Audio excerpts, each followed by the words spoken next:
Սա Բուրաստան բնակավայրի այն հատվածն է, որտեղ երեկ երեկոյան տեղի ունեցել ողբերգական դեպքը, իրար են բախվել Երևանից Երասխ ընթացող մարդատար գնացքը եւ մարդատար ավտոմեքենան, որում եղել են ընտանիքի 4 անդամներ։ Ընտանիքի հայրը 44-ամյա Ռաֆիկ Սարգսյանը եւ նրա կինը 45-ամյա Նվարդ Ավագյանը տեղում մահացել են։ Երկու երեխաները 14 եւ 15 տարեկան աղջիկներն այժմ Սուրբ Աստվածամայր բժշկական կենտրոնում են։ Նրանց վիճակը ծայրահեղ ծանր է, բազմաթիվ կոտրվածքներ ունեն։ Ընտանիքը Արտաշատ համայնքի Մասիս գյուղից էր, ծանոթները պատմում են, Սարգսյանները ընտանիքով գնացել էին Ավագ Դստեր տուն, որը վերջերս է ամուսնացել։ Դեպքը տեղի է ունեցել տուն վերադառնալիս։ Հարավկովկասյան երկաթուղին դեպքից անմիջապես հետո հաղորդագրություն տարածեց, որ վթարը տեղի է ունեցել երկաթգծի Մասիս Արտաշատ հատվածի չկառավարվող գծանցման վայրում, ավտոմեքենայի վարորդի թույլ տված ճանապարհային երթևեկության կանոնների խախտման պատճառով։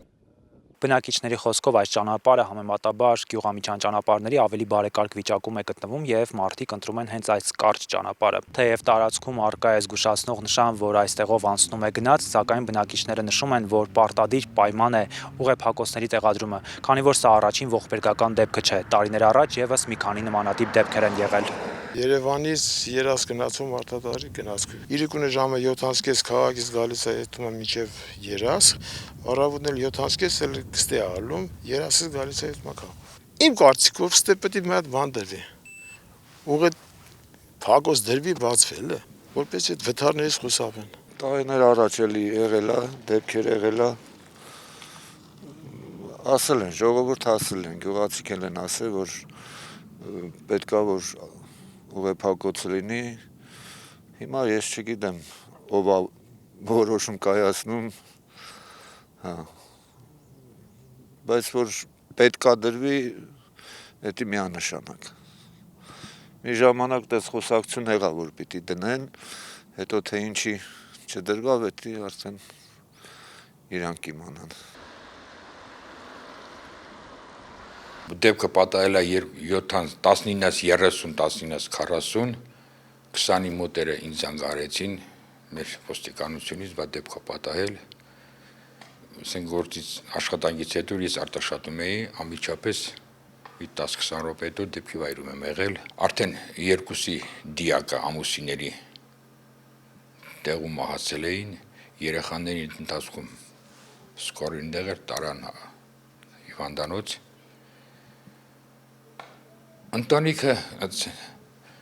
շատ աշխատասեր, գյուղի կողմից հարգված անձնավորություններին, աշխատելով իրենց ընտանիքը պահում էին, նորմալ,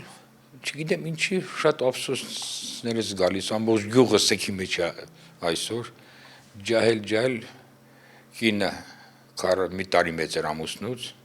45 տարեկան կինն էր, 44 տարեկան ամուսինը, եւ տարվա ընթացքում ամիսներ գնում էր Ռուսաստան աշխատելու, որ ընտանիքը պահի։ Իրանք այդ ապրում էին վարձով, մի փոքր երևի էսկա սենյակ վատուններ, 4-5 հոգով ապրում էին։ Ամուսինները 3 երեխա, մի աղջկա նոր էին ամուսնացել դեկտեմբերին։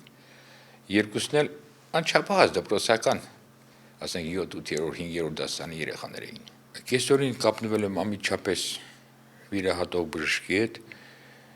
երեխաների վիճակը ծանր, ասես ներկայացես, վատ վիճակում են, ծայրահեղ, դեռ կոմայից դուրս չէին եկել, երկուսին էլ օպերացիա էին արել, մի շաբաթվա կտրվածքով, ասես նոր երևա երեխաների վիճակը, Աստված իր երեխեքի հետ։ Հիմա երևի ստեղ տատի պապի մոտ մնան երեխաները լավանալուց հետո, հորեղբոր մոտ, տեսնենք ինչ կլինի, չգիտեմ։